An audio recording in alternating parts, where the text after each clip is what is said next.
Vārti. Raidieraksts vecākiem, skolotājiem un katram, kurš rūpējas par latviešu valodas uzturēšanu diasporā. Labdien! Mans vārds ir Signe Rirdānce, un šajā sērijā mēs runāsim par ģimenēm, kur katram vecākam ir sava valoda. Vai šādās ģimenēs bērniem ir iespējams pilnvērtīgi apgūt latviešu valodu? Vai to ir vērts darīt, dzīvojot ārpus Latvijas? Kā veidojas šādu bērnu piederības sajūta kultūrai un valodai? Sarunā ar ģimeni mēs iepazīsimies ar Maiju un viņas meitu Evelīnu no Stokholmas. Evelīna piedzima Rīgā, bet viņai vēl nebija gadiņš, kad ģimene pārcēlās uz Zviedriju. Tagad Evelīnai ir 19, un viņa šogad beidz ģimnāziju. Evelīnas māma Maija ir no Rīgas, bet Zviedrijā dzīvo un strādā tātad jau 18 gadus. Evelīnas tētis ir no Polijas, arī viņš dzīvo Zviedrijā. Taču Evelīnas vecāku ceļi ir šķīrušies. Jau 7 gadus Maijas dzīvesbiedrs ir zviedru žurnālists Janne. Ģimenē ir arī kaķis Kaspers. Pēc tam runāsim ar ekspertu Frederiku Bisingeru, Stokholmas Universitātes Baltu katedras pasniedzēju. Pirms dažiem gadiem viņš aizstāvēja doktora disertāciju ar pētījumu par valodas politiku lietuviešu imigrantu ģimenēs Zviedrijā.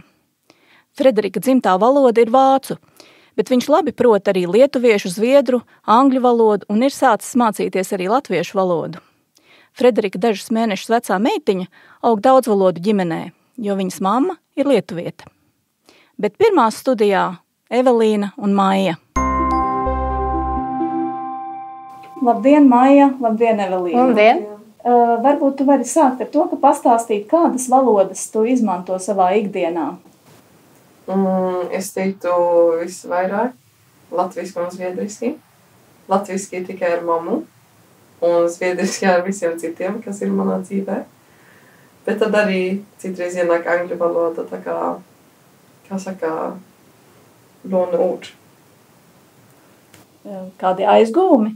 Jā, tādi angļu valoda, bet tas ir tas notiek bieži jauniešiem, man liekas, ka angļu valoda ienāk valodā. Jā, tur tā taisnība. Kā ir tad, kad tu sarunājies ar radiniekiem un draugiem Latvijā vai no Latvijas, kādu valodu jūs izmantojat? No radiniekiem tikai latviski, jo viņi tikai runā latviski. Un tad man ir viena draudzene, un tad mēs citreiz ieliekam, es un viņa ieliekam angļu vārdus. Bet tad arī visvairāk latviski, bet tā kā ar zviedru draugiem es ielieku angļu vārdus. Aha, tad tas tā notiek gan Latvijā, gan Zviedrijā. Jā. Vai tu uztur saiti arī ar savu poļu ģimeni, poļu radiniekiem? Daudz maz. Bišķi visvairāk tā kā caur Facebook, Messenger. Jā, un kādā valodā tas notiek? Angliski visvairāk, jo tad sanāk ar manām 2 māsām. Tās māka labi angliski runāt. Ar viņām es angliski, un tad citreiz es kaut kad ieju Google Translate, kaut ko poliski uzrakstu. Tādas vieglas lietas. Bet tu arī drusku proti poliski? Ļoti, ļoti, ļoti maz. Es varu kaut kādas vieglas frāzes saprast un vārdus, bet es nemāku runāt un es nesaprotu. Varbūt tagad no šodienas pāriesim uz bērnību un pastāst lūdzu, kāds ir tavs bērnības atmiņas par valodām, kādas vecāki izmantoja mājās. Savā starpā un sarunājoties ar tevi. Ar mammu es visu laiku latviski runāju. Nē, viņa ar mani runāja latviski. Viņa man ir atstāstījusi, ka es atbildēju zviedriski. Sākumā, tad es nezinu, cik es tad biju vecs. Kad es beidzu to darīt. 2, 3. Bet tad jau vispār es nerunāju. 3, 4. Tad, kad sāki runāt, tad tu sāki runāt zviedriski, jā. Un pēc tam, cik man bija gadi, ka es sāku runāju latviski? Es neatceros, 5. Jā, un tad ar tēti es runāju zviedriski, jo viņš ar maniem runāja zviedriski. Es nezinu, kāpēc, bet jā, viņš ar maniem runāja zviedriski, kaut gan viņš māka poliski. Un viņi starpā, es nezinu, runāja kaut kādu maisījumu ar krievisku un poļu valodu. Starp viens otru. To tu varēji saprast vai nevarēji saprast? Nē, nevarēju saprast. Tad viņi varēja runāt, kā saka, hemligheter, slepumus. Noslēpumus. Noslēpumus. Un kā bija ārpus mājas, vai nebija jocīgi, ka bērnu dārzā vai skolā bija tikai zviedru valoda, bet mājās šī te ģimenes jauktā valoda? Nē, es esmu pieaugusi, man tas neliekas jocīgi. Es vēl zinu, es gāju diezgan zviedriskā skolā ar daudz etniski zviedriem, bet bija arī tāda, kur runāja, man bija viena no Polijas, kas mācīja poliski, viena runāja spāniski un, kā saka, asīriski. Asīrieši. Bet tas ir asīrieši, tas nav sīrieši. Tas nav tas pats, bet asīriskā. Tā kā nebija tā, ka es biju vienīgā, kas runāja divas valodas. Es biju diezgan lepna, ka es mācīju vairāk valodas. Tad nebija tā, ka tu jūties neēti, ka tur, es nezinu, mamma ar tevi runā latviski un pārējie tur nesaprot apkārt. Nē, man tas tieši patika, ka varēja runāt un neviens nesaprot. Aha, joprojām patīk? Jā. Man tā grūti sanāk, tā kā lidostā vai uz, ka mēs braucam ar botu, ar kuģi. Tad nezināju, kurš runāja zviedriski un kurš runāja latviski, tad vispār nevarēja neko teikt. Tad ir jāzina. Neko slikti. Jā. Kā ir Latvijā, tad, kad tu runā latviski, nezinu, veikalā uz ielas, kaut kādās sabiedriskās vietās, kā tu jūties? Es jūtos labi, bet Latvijā cilvēki ir diezgan, kā saka, ūblīga. Nepieklājīgi. Nē, tas nav nepieklājīgi, ūblīgi. Nekautrīgi. Jā, viņi nekautrīgi, bieži man prasa, no kurienes jūs esat, daudzi domāju, jo tas tik populāri, kā mācās tagad Latvijā un Lietuvā. Tagad viņi domā, es esmu kaut kāds tā kā exchange student no kaut kur citurienes. Nē, es esmu te dzimusi. Es māku latviski, bet jā, daudzi man prasa, no kurienes un kāpēc man ir tāds jocīgs dialekts, kas runāju. Un kā tu atbildi? Es saku, es esmu no Latvijas, bet neesmu pieaugusi, uzaugusi. Bet es esmu ļoti nacionalistiskā. Sirdī es esmu latvieti, kā man prasa, es teikšu, es esmu no Latvijas. Un tad, man liekas, ka tas palīdz ar valodu arī. Tā kā man nekad nav bijis kauns runāt latviski. Tā kā, man liekas, būt nacionalistiskam, tas daudz palīdz. Varbūt, ja tas tie pašā, ja mēs vēl dzīvot Latvijā un es būtu tik nacionalistiskā, tas varbūt būtu jocīgi. Bet, ka ir citā zemē, tad tas ir labi būt, man liekas. Un tu pavisam nesen pavasarī pabeidz ģimnāziju. Es gribu pavaicāt, kā tu juties, jo es zinu, ka Zviedrijā beidzot ģimnāziju visapkārt visiem ir ļoti svarīgi parādīt savus zviedru karoga krāsas. Tas tiek izmantots visur. Ko tu darīji? Vai tu arī izmantoji šīs te zviedru krāsas, vai tev bija kaut kāds savs risinājums? Visvairāk ir populāri, kad cilvēki izskrien ar savu karogu. Un es biju pasūtījusi pusi latviešu un pusi poļu karogu, ar ko es izskrēju. Maniem draugiem vai manam draudzenēm bija savi karogi, no kurienes viņas nāca. Un tas bija tas. Viss cits dekoratīvais, viss, ka man bija savā svinēšanā, tad jau viss bija dzelten, zils. Kā Zviedriem, jā. Bet man bija savs karogs. Latviešu un poļu. Tāds 50-50. Tā tu laikam arī esi 50-50. Labi, paldies, Evelīna. Tagad uzdošu dažus jautājumus Maijai. Kā ir ar tevi? Kāda loma ir valodām tavā ikdienā? Es teiktu, šobrīd ir pusi uz pusi latviešu un zviedru. Un tas tieši tāpēc, ka pēdējā laikā mans darbs ir saistīts ar latviešu valodas mācīšanu, un tad arī sanāk vairāk gan runāt, gan analizēt, gan domāt tieši latviski. Bet tā mājās un oficiālā darba valoda, protams, ir zviedru, bet es teiktu pusi uz pusi. Un kā tas bija agrāk, tad, kad Evelīna piedzima vai jūs pārcēlāties uz Zviedriju? Kādas bija šīs te pārdomas, varbūt sarunas, varbūt strīdi par to, kādā valodā tad runāt, kādu valodu mācīt bērnam? Nē, tādas nebija vispār. Jo citas problēmas, kas bija jārisina, un man pat neienāca prātā, kad šo vajadzētu apdomāt vai kaut kā pieņemt kādu lēmumu, kā tad darīs. Tas to vispār netika domāts.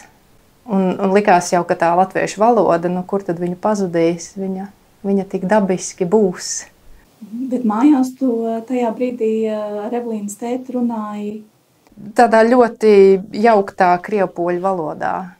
Un tad, kad mēs tikko atbraucām, kad es sāku mācīties arī pati zviedru valodu, tad es atceros, ka es gāju pakaļ uz bērndārzu, un Evelīna nerunāja vispār no sākuma nevienā valodā. Un tad es uz viņu izmēģināju, bet viņa saprata, es zinu, ka viņa saprata, un tad es uz viņu izmēģināju kaut ko pajautāt zviedriski vai pateikt, un viņa saprata, ko es saku, un tad es tādu ļoti lepnu biju, lūk, es māku arī zviedru valodā runāt, bet tas pamazām tie bija tādi eksperimenti, bet pēc tam es pārgāju diezgan konsekventi uz to, ka es runāju latviešu valodā.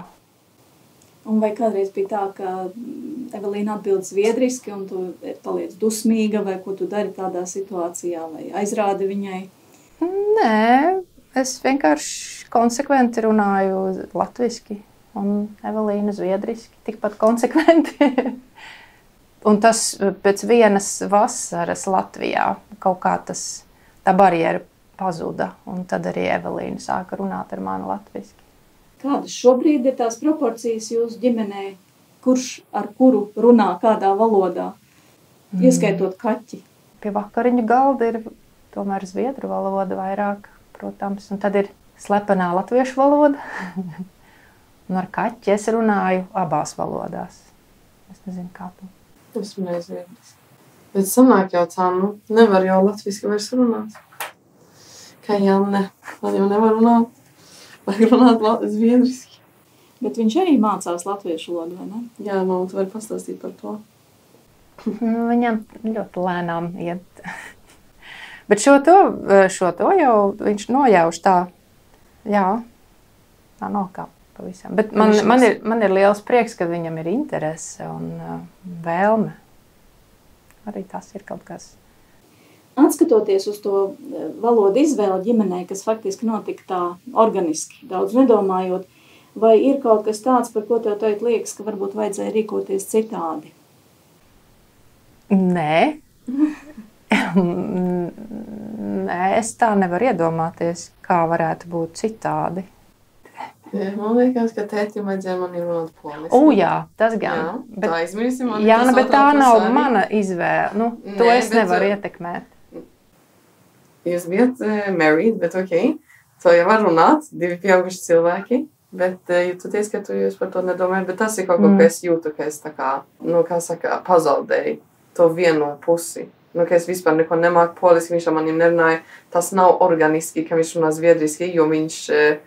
Laus zviedru valodā, tā saka? Jā, ar akcentu. Jā, viņš ar akcentu runā zviedru valodā un ar manim runā zviedriski. Tas nav organiski. Vajadzēja viņam runāt poliski, un tu arī saproti poļu valodu. Tagad par to es domāju. Latviski viss bija normāli, bet poliski viņš varēja runāt vairāk. Godīgi sakot, bija gan jautājums. Es uzdevu jautājumu, kādēļ viņš nerunā poļu valodā, un tad viņam atbild bija tāda, ka tev jau tā ir grūti ar 2 valodām, un viņš negrib vēl 3. maisīt iekšā. Bet toreiz man nebija šāda argumenta, ka bērnam tas nav tik būtiski.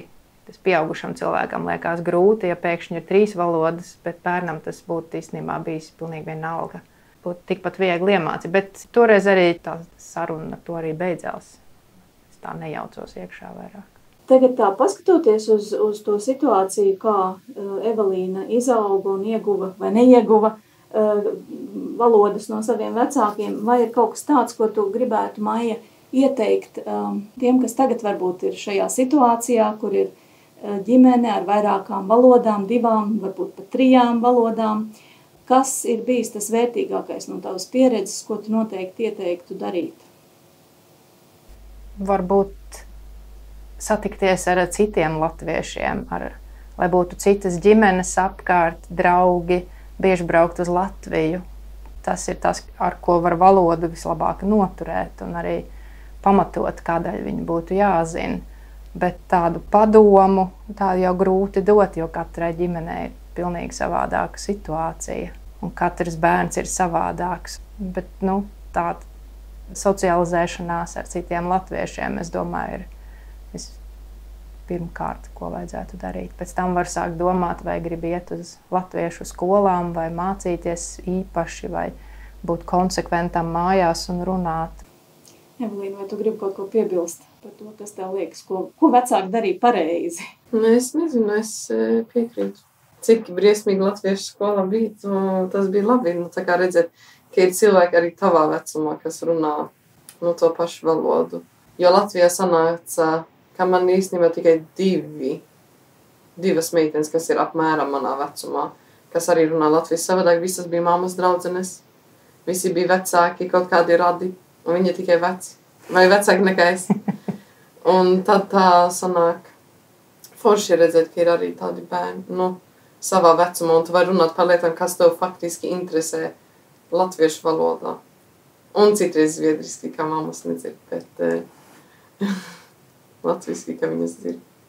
Mūsu šīs sērijas nosaukums ir Kā nepazust tulkojumā. Tad, kad mums ir šīs dažādās valodas, mēs kādreiz kaut ko arī tulkojam viens otram ģimenē, tad jūs neesat pazudušas tulkojumā. Nē, es domāju, ka nē.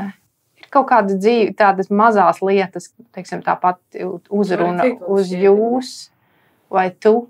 Šeit visus uzrunā uz tu, un tad pēkšņi tu aizbrauc uz Latviju un arī gribi uzrunāt uz tu, un tad vienā brīdī uz tevi tā dīvaini paskatās. Un tad tu saproti, ka jālieto šī jūsu forma. Tas, kas man ir pazudis, ir nevis valoda, bet zināšana par notikumiem sabiedrībā, kas notiek politikā, kas notiek mūzikā, mākslā. Tur es jūtos diezgan atpalikusi šobrīd no tā, kas notiek Latvijā, jo arī, piemēram, aizbraucot un ieraugot kādus tos mazos žurnālus, tur ir cilvēki sejas, kas noteikti ir slaveni, bet vienkārši nezinu, kas viņi ir. Bet tieši kā valoda, nedomāju, ka tā var pazust. Tev bija interesanti, ka tu nezināji tos slenga vai jauniešu vārdus. Ja es runāju tā kā Latvijā. Kādus vārdus tu nezināji? Menti, tā ir policija. Tas ir vienīgais, ko es atceros. Džeks. Ne? Ko es zināju, Džeks? Bet pici čalis. To es arī zinu. Tad kas bija vēl? Mama, tu nezini. Nē, tu vēl man prasīji. Nē, menti, tas bija tas, ko es atceros. Tas bija policija. Ja es runāju manu draudzeni, viņa ir 2 gadi jaunāka. Un tad viņa arī runā diezgan ātri, tā kā es zviedriski. Un tad citreiz viņa kaut kas saka, un es viņa paskatās, saka, es nezinu, tagad ko tu pateici. Es saprotu, ka jūs tiešām neesat pazuduši tulkojumā, ar ko es arī apsveicu. Un saku paldies par sarunu. Paldies, Maija, paldies, Evelīna. Ceru, ka jums arī bija interesanti. Paldies! Es runāju latviski. Es arī runāju latviski. Vārti – raidieraksts par latviešu valodu diasporā. Labdien, Fredrika! Labdien! Kā tev iet? Paldies! Labi! Šodien ir man liels prieks sarunāties ar tevi Stokholmas Universitātē. But we will switch to English, yes. Which is our working language. So let us maybe start by thinking back of what we just heard, the conversation with Maija and her daughter. Tikko dzirdējām sarunu ar Maiju un viņas meitu Evelīnu. Kāda ir tava reakcija? Manuprāt, tas ir ļoti pozitīvs piemērs, kā mātei ir izdevies veiksmīgi nodot savu dzimto valodu meitai. Meita, kurai tagad, ja pareizi atceros, ir 19 gadu, joprojām runā latviski. Viņu stāstā mēs varam pamanīt arī kopīgo ar citām ģimenēm līdzīgā situācijā.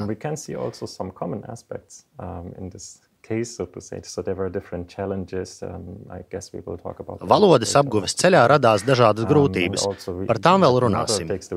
Raksturīgi arī tas, ka tieši māte uzņemas atbildību par valodas nodošanu bērnam. Šis ir lingvistiski jauktas ģimenes piemērs, kurā vecākiem ir dažādas dzimtās valodas, un mēs redzam, ka tieši māte vairāk iesaistās valodas jautājumu risināšanā. To novērojam arī citos gadījumos. Mēs varam saskatīt apskatīt arī kritiski svarīgus, izšķirīgus momentus. Tie ir pagrieziena punkti, par kuriem varam uzdot jautājumu, kā būtu, ja vecāki vai bērni būtu pieņēmuši citu lēmumu.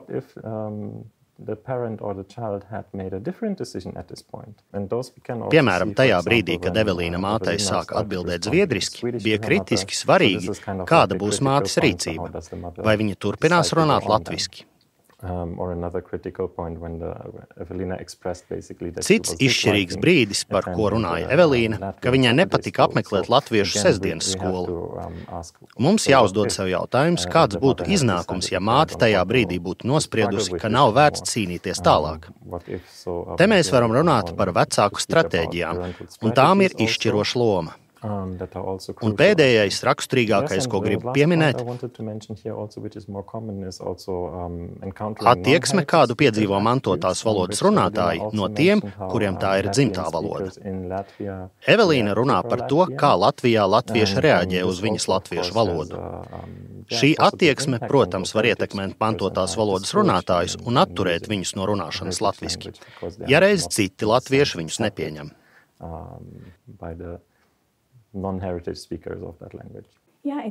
Jā, šķiet, ka Evelīna ir atradusi veidu, kā pārāk neuztraukties par šo attieksmi, tomēr viņai bija svarīgi to pieminēt.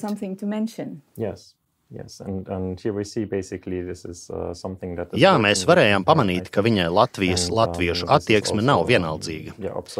Un tā ir arī citiem mantotās valodas runātājiem. Te jādomā par dzimtās valodas runātāju izglītošanu, lai veicinātu izpratni par to, kas ir mantotā latviešu valoda.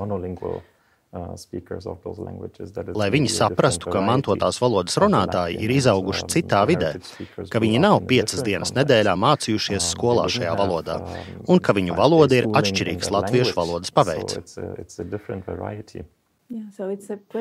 Tas tātad ir jautājums par iekļaujošu attieksmi un gatavību akceptēt nelielas valodas atšķirības. Tā ir. Pat ja Evelīnas latviešu valoda izklausās nedaudz atšķirīgi, tas nav jautājums par nesaprašanos, jo Evelīna spēja pietiekami labi izteikties latviski un viņu var saprast. Tas ir attieksmes jautājums. So that's not the problem. It's more like about the attitudes that others are depicting. Yeah. Kāds ir tavs komentārs par Evelīnas tēva izvēlēto valodas politiku? Tas bija tiešām dramatiski, kad Māja stāstīja, ka viņas prāt visu ir izdarījusi pareizi un nevar iedomāties, ko būtu vajadzējis darīt citādi. Savukārt no Evelīnas attieksmes uzreiz bija skaidrs, ka viņa uzskata, vecāki pieļāvuši lielu kļūdu, neiemācot viņai tēva dzimto poļu valodu. Kā īsti ir? Vai ir zinātniski pierādījumi Evelīnas tēva viedoklim par to, ka vairākas valodas vienlaicīgi var bērnam būt par apgrūtinājumu. Tātad mītnes zemes valoda, mātes valoda un vēl tēva dzimtā valoda. When Evelina was born. Well, at the very end, it's his decision, and we have to respect his decision. And yes, of course, there were studies in former times that are. Tas, protams, ir tēva lēmums, un mums tas jārespektē. Patiešām agrāk bija tādi pētījumi, uz kuriem dažkārt joprojām atsaucas, kas norādīja uz iespējamām problēmām šādās situācijās. Taču šiem pētījumiem bija būtisks trūkums. Tajos bilingvālus runātājus salīdzināja ar monolingvāliem runātājiem. Taču salīdzinot, ņēma vērā tikai vienu no bilingvālā runātāja valodām. Otras valodas prasmes netika vērtētas. Un tā, protams, ir problēma, ja šādi salīdzina bērna vārdu krājumu. Piemēram, ja salīdzina monolingvāla zviedru bērnu vārdu krājumu ar tādu bērnu, kurš prot gan zviedru, gan latviešu valodu, bet salīdzina tikai abu bērnu zviedru valodas prasmes.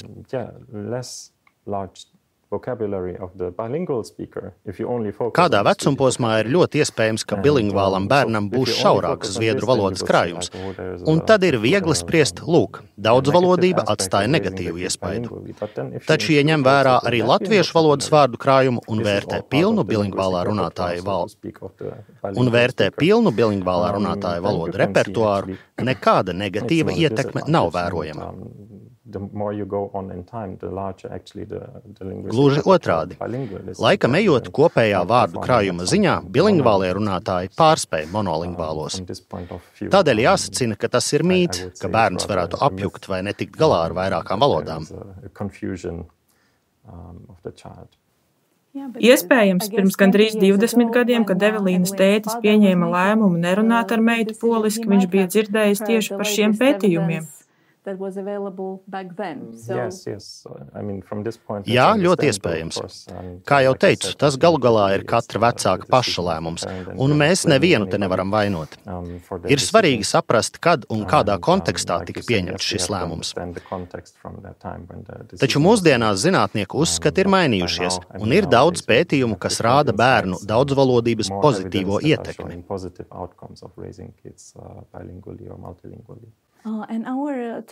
Mūsu tēma šodien ir lingvistiski jauktas ģimenes. Mēs tikko spriedām par joprojām plaši izplatīto mītu, ka vairāku valodu lietošanai ģimenē, kam pievienojas varbūt vēl trešā valoda bērnu dārzā, ir negatīva ietekme un ka tā var radīt apjukumu bērna prātā.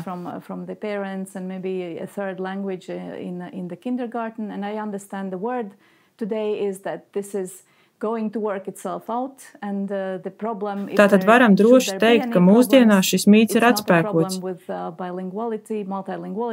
Ja nu bērnam rodas kādas problēmas ar valodu un ir vajadzīga palīdzība, iemesls nav jāmeklē ģimenes daudzvalodībā, bet drīzāk citās jomās.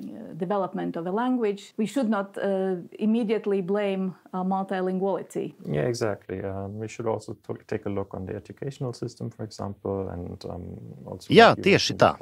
Mums jāskatās arī, kā daudzvalodību atbalsta izglītības sistēma un kāda ir sabiedrības attieksme. Interesanti, ka Zviedrijā ir likums, kas paredz, ka ikvienam ir tiesības izmantot un attīstīt savu dzimto valodu. Tātad likums paredz un aizsargā dažādu mantoto valodu nodošanu nākamajai paaudzei.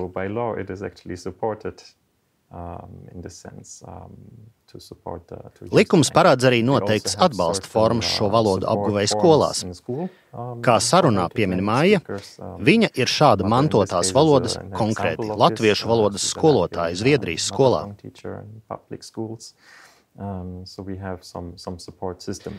Par mantotās valodas uzturēšanu, protams, rūpējas arī valodas lietotāju kopiena.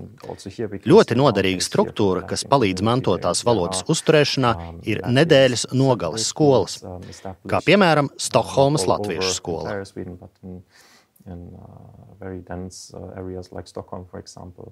And I think those structures are also very important that you can draw on such structures. Runājot par Zviedrijas skolu sistēmu, cik lielu atbalstu latviešu valodas apguvēji var saņemt latviešu bērni? Tas atkarīgs arī no konkrētās pašvaldības. Pirmkārt, nepieciešams noteikts skaits ģimeņu, kas pašvaldībā pieprasa attiecīgās valodas stundas. Tad pašvaldība meklē valodas skolotāju.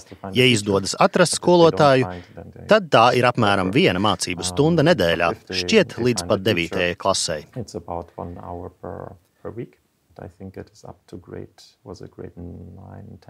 Tas nav ļoti daudz, bet tomēr vairāk nekā nekas.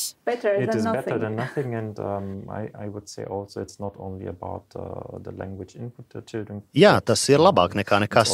Un svarīgi arī tas, ka bērni satiek citus attiecīgās valodas runātājus savā vecumā un paplašina draugu loku, ar kuriem var sarunāties mantotajā valodā.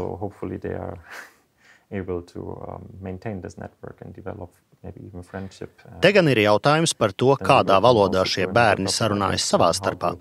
Arī Evelīna pieminēja, ka latviešu bērni sestdienas skolā sarunājas zviedriski, kad mātes tos nedzirdēja. Tas ir ļoti tipiski. Es novēroju to pašu lietuviešu nedēļas nogales skolā Stokholmā, kad strādāju pie savas disertācijas.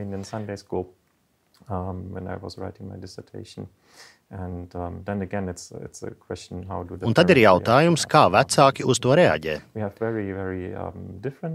Varēja novērot ļoti stingru attieksmi, kad māte ar ļoti striktu monolingvālu stratēģiju mēģināja kontrolēt ne tikai savu, bet arī citu bērnu komunikāciju.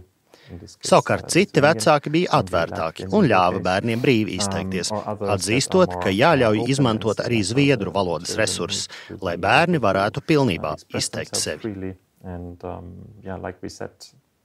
Maybe they need to draw on their Swedish part of the repertoire to be able to entirely express themselves.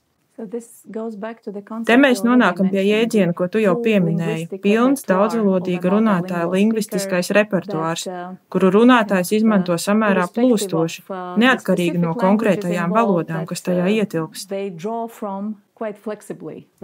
Yes, it's very dynamic. Jā, šis process ir ļoti dinamisks. Jāatceras, ka bilingvāls cilvēks nav divi monolingvāli cilvēki vienā. Pilna lingvistiskā repertuāra jēdziens mums palīdz labāk saprast daudzvalodīgu cilvēku runas izpausmes. Ja runājam par Zviedrijas latviešu bērnu savstarpējo komunikāciju, viņiem visiem lingvistiskajā repertuārā ir gan zviedru, gan latviešu valoda, un abu valodu repertuārs pārklājas tikai daļēji. Latvian repertoire, right? They also draw on their Swedish resources in this case. Un, protams, tā var būt arī angļu vai citas valodas. Jā, to pieminēja arī Evelīna, ka mūsdienās jaunieši miksē angļu un zviedru valodu.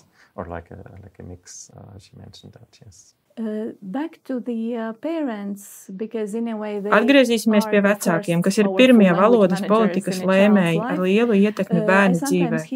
Es dažkārt dzirdu no sievietēm lingvistiski jauktās ģimenēs, ka neizdodas atrast iespējas runāt ar bērnu latviski.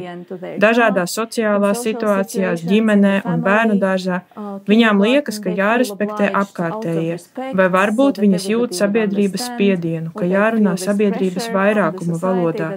Viena māma savukārt atzinās, ka viņa gluži vienkārši ir nogurusi no tā, ka visu laiku jātulko. Kādas varētu būt stratēģijas šādās situācijās? Kā atrast laiku un telpu latviešu valodai? Out a space for Latvian. I think, like you said, there are lots of attitudes around us from different people. Mums visapkārt ir daudz dažādu uzskatu, kas atstāja lielāku vai mazāku ietekmi uz mūsu rīcību. Ir svarīgi paaugstināt izpratni par daudzvalodību sabiedrībā. Un mums jāmācās atteikties no domas, ka pilnīgi viss ir jāpārtulko. Mēs nevienu aiz muguras neaprunājam. Mēs vienkārši runājam savā dzimtajā valodā.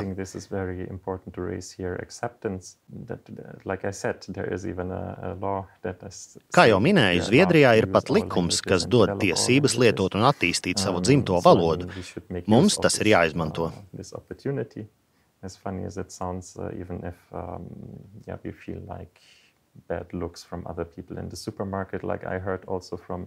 Pat ja kāds uz tevi greizi paskatās veikalā, kā man stāstīja lietuviešu vecāki, mums par to ir atklāti jārunā. Kādai lietuviešu mātei darbā iekārtošanās birojā ieteica runāt ar bērnu zviedriski, lai viņa uzlabotu savas zviedru valodas prasmes. Which from a perspective of maintaining her own language, like Lithuanian in the family, is a bit crazy, and also from the perspective that there are actually Swedish courses available, it's a bit strange advice that she got there. Tas ir pilnīgi nepareizi no mantotās valodas uzturēšanas viedokļa, un gal galā tam ir domāti zviedru valodas kursi. Viņi saņēma ļoti dīvainu padomu.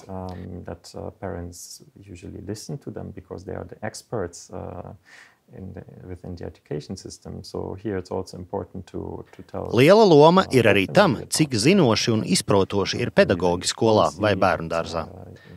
Ir svarīgi šiem cilvēkiem vienkārši izstāstīt, kāpēc un ar kādu mērķi mēs ar bērnu runājam savā dzimtajā valodā.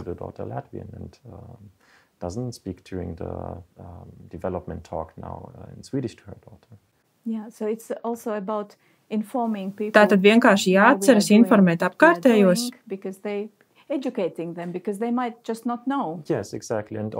Jā, un varbūt palīdzēs arī tas, ja aicināsiet viņus iejusties jūsu situācijā, kā viņi, kā zviedri, justos, ja būtu pārcēlušies dzīvot uz citu valsti. Viņi taču joprojām gribētu runāt zviedriski ar saviem bērniem.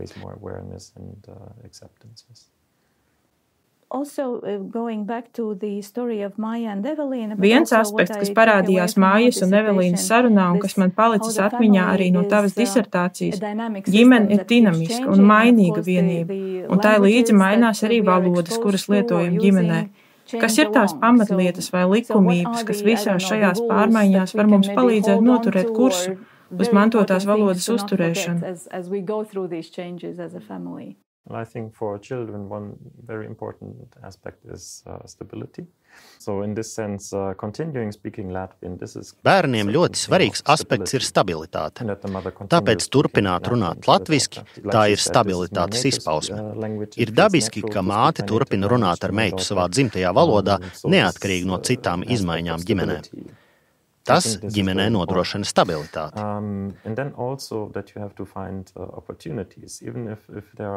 Tāpat ir jāmeklē dažādas iespējas runāt mantotajā valodā, pat ja ģimenē ir izmaiņas. Piemēram, manā pētījumā bija ģimene, kur parādījās bonus vecāks ar citu valodu. Līdzīgi kā Mājas un Evelīnas ģimenē.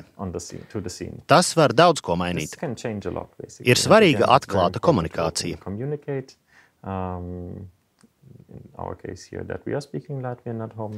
Jaunajam partnerim ir jāzina, ka māte ar meitu savā starpā runā latviski. Jaunais partneris, protams, ar bonus meitu runā zviedriski, bet māte ar meitu turpina sarunāties latviski. Tāpat ir jāpadomā, vai patiešām ir tik svarīgi visu tulkot, vai arī pietiek vienkārši paskaidrot, kāpēc tiek izmantota latviešu valoda. Mājas un Evelīnas gadījumā ir ļoti pozitīvi, ka partneris mēģina apgūt latviešu valodu.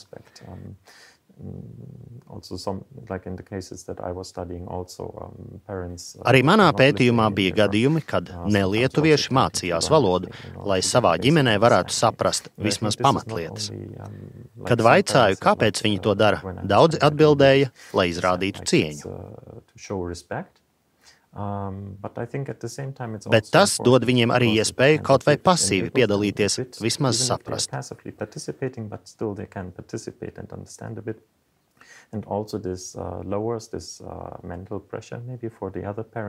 Tas atvieglo spiedienu uz lietuviešu vai latviešu partneri, kuram citādi jāmēģina visu pārtulkot. Vēl ir ļoti svarīgi, ka tas sniedz pozitīvu apliecinājumu bērnam. Jo citādi, kāpēc gan man būtu jāmācās vai jārunā valodā, kuru neprot mans tēvs vai bonus tēvs, un nav pat nedrusciņas ieinteresēts to apgūt?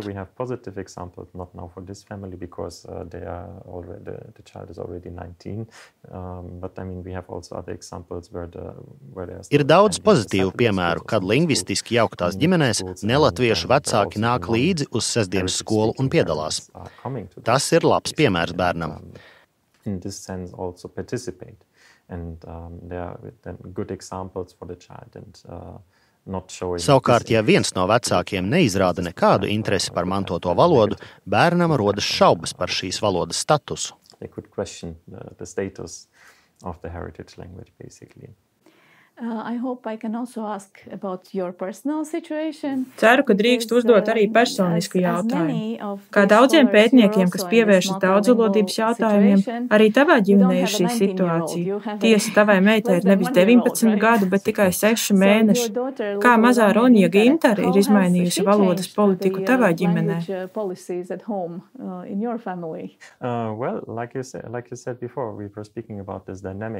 Jā, kā jau mēs runājām, ģimenes valodu dinamika patiešām mainās.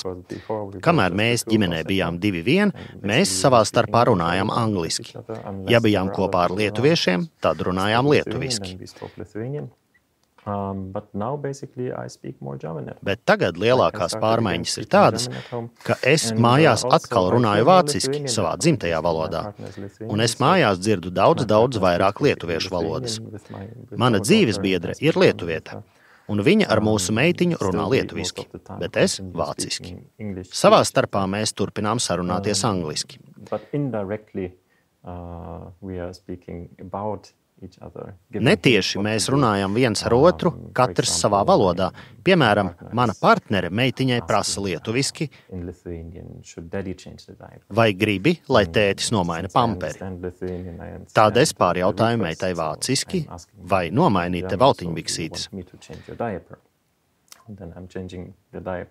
Mēs esam nolēmuši dot meitai iespēju ģimenē apgūt mūsu abu dzimtās valodas. Gluži kā teica Maija, ir dabiski runāt ar bērnu savā dzimtajā valodā.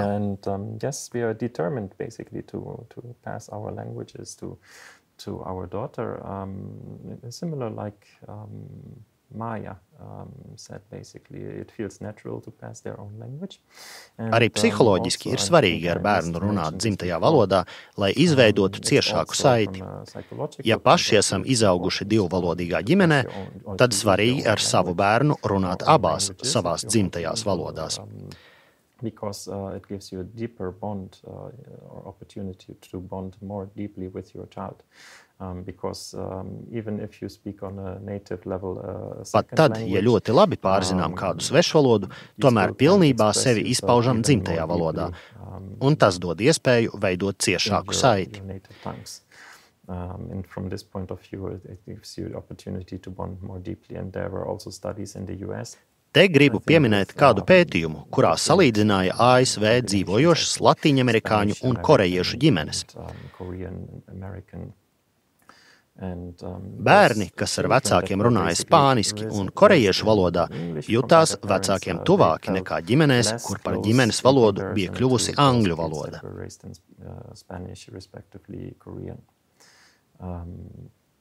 So from this point of view, I also, Arī tāpēc es vēlos runāt ar meitu dzimtajā valodā. Also, yes, practices have changed in this sense. I'm singing at home. Un vēl kādas pārmaiņas. Esmu sācis meitai dziedāt dziesmiņas vācu valodā. Mana partnere dzied lietuviski.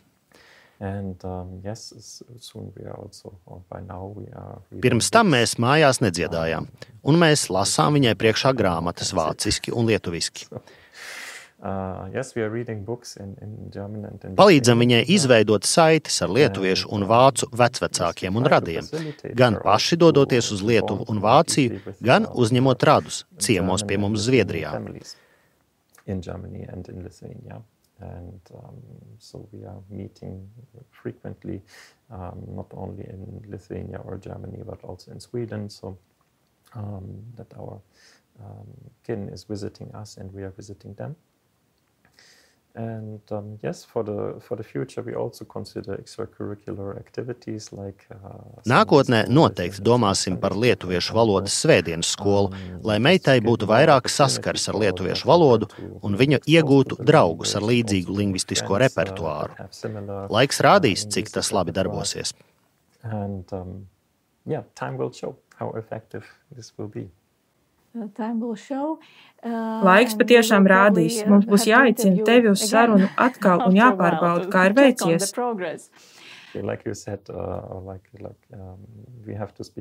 Patiešām, jo viss jau nav atkarīgs tikai no vecākiem. Tas ir arī jautājums par bērnu lēmumu.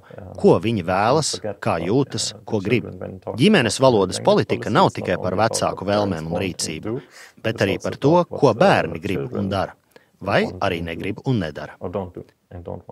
The case with some Latvians already, and it will definitely be something to consider. Laikam ejot, mums noteikti būs jādomā arī par to, kuru valodu vai kuras valodas saviem bērniem nodos mūsu bērni, kas ir mantotās latviešu valodas runātāji. Onto your children, and I talked to a mother who is a heritage Latvian speaker. Piemēram, es nesen runāju ar kādu māmu latviešu skolā, un viņas dominējošā valoda ir angļu, bet mantotā latviešu valoda. English comes quite naturally these days anyway for many children, but she said something that I keep referring back to. She said, but I want to speak English with my daughter. Viņai pašai ir svarīgi runāt ar meitu arī angliski, jo tā ir bijusi viņas skolas gadu valoda. She had certain Tātad mūsu bērniem būs vēl sarežģītāk. Get even more complicated in future. Yeah, definitely. Well, at the end it's about the parents, how they feel, and I understand. Jā, galu galā tas ir atkarīgs no vecākiem un no tā, kā viņi jūtas. Ja runājam par emocionālo saiti, ja viņa daudz brīvāk, dziļāk var sevi izteikt angliski, ir saprotams, ka gribas runāt šajā valodā. Bet, protams, viņa vēlas nodot meitai mantojumā arī latviešu valodu.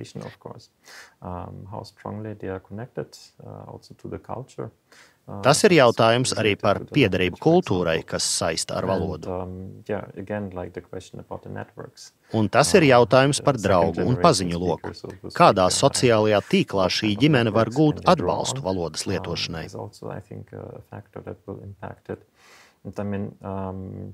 Yes, there were in former time studies by Joshua Fishman in America in the, I think, 60s. Joshua Fishmans pagājušā gadsimta 60. gados definēja likumsakarību, ka imigranti pirmajā paaudzē runā savā izcelsmes zemes valodā.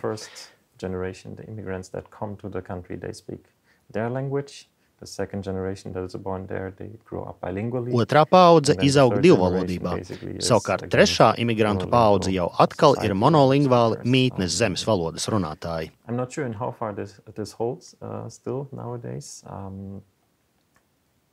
Also for considering the Latvian community in Sweden, I think you have already Es neesmu drošs, vai mūsdienās šī likumsakarība vēl ir spēkā. Latviešu kopienā Zviedrijā ir jau 4. paaudzes runātāji, kas pierāda, ka nevienmēr šī likumsakarība ir neizbēgama un ka ir iespējams uzturēt valodu vairākās paaudzēs.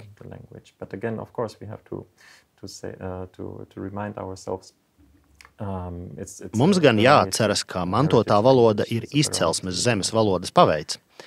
Kad otrā paudze salīdzina sevi ar latviešiem Latvijā, viņi varbūt vairs nejūtas kā dzimtās valodas runātāji. Because it's probably they're comparing themselves with the native speakers in Latvia that are first generation speakers all the time, basically. So of course there are differences, but I would say yes, it's great. Tas ir lieliski, ja arī otrās paudzes runātājiem ir vēlme un iespēja nodot mantoto valodu tālāk bērniem. Again, like the linguistic repertoire is not only bound to one language in this sense. Yeah. The topic of the episode Noslēdzot sarunu un atgriežoties pie šīs sērijas tēmas, vai esi kādreiz jūties tā, it kā būtu pazudis tulkojumā? Vai tomēr ir izdevies sabalansēt daudzās valodas un kultūras? Laikam jau šīs grūtības, kurās sevi noliekam, mūs piespiež atrast risinājumus.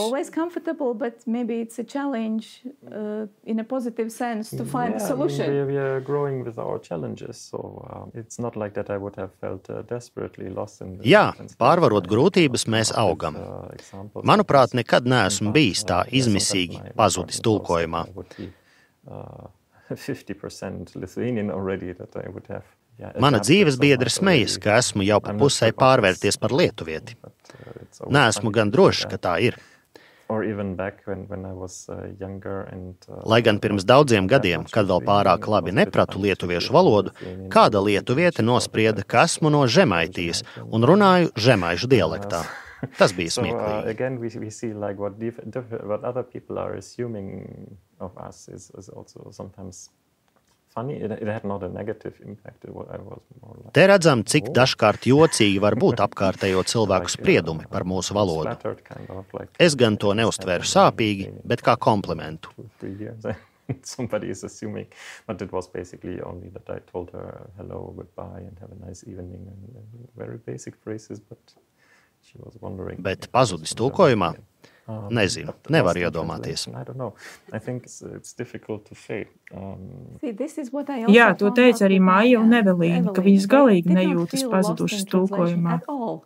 Bet varbūt tulkojumā pazuduši ir tie cilvēki, kas mūsos klausās? Yeah, exactly. So I remember now when I was teaching German language courses here at the university. Tieši tā. Lūk, labs piemērs. Reiz mācot vācu valodu, zviedru studenti man kaut ko vaicāja, bet es nevarēju atcerēties attiecīgo vārdu, ne zviedriski, ne angliski.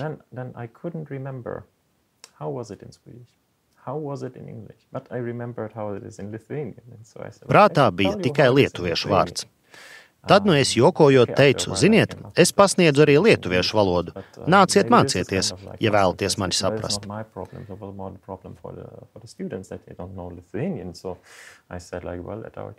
Pēc kāda laiciņa, protams, atcerējos gan zviedru, gan angļu vārdu. This is sometimes happening, but I mean again, like if we now would only look then on my Swedish language skills, then we would say like, oh, Tātad, ja mēs vērtētu tikai manas zviedru valodas zināšanas, būtu jāsaka, ajajai, viņam ir ierobežotas valodas prasmes. Taču jāvērtē pilns lingvistiskais repertuārs. Te nu mēs atgriežamies pie mīta par daudzvalodīga cilvēka ierobežotajām valodas prasmēm. Man vienkārši bija nepieciešams laiks informācijas apstrādei. Man patīk šī nostāja. Tā nav mana problēma. Tā ir to cilvēku problēma, kuri mani nesaprot. Jā, un tas man turklāt deva iespēju veicināt izpratni par daudzvalodību un aicināt mācīties valodas. Jāpiebilst, ka valodu apguve var būt labs ieguldījums nākotnē. Jaunākie pētījumi uzrāda pazeminātu Alzheimera slimības risku cilvēkiem, kas prot vairākas valodas. Ja nemācaties valodu, lai saprastos ar citiem cilvēkiem, to var darīt savas veselības labad.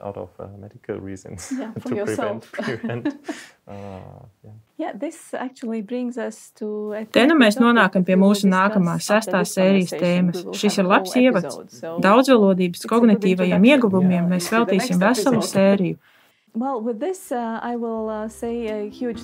Lielas paldies, Frederika, par sarunu. Same for me. Paldies. Liels paldies tev par sarunu, un droši vien, ka mēs kādreiz atkal atgriezīsimies un paskatīsimies, kā auga Ronja Gintere un kādas valodas jūs izmantojat ģimenē. Jā. Atā. Atā.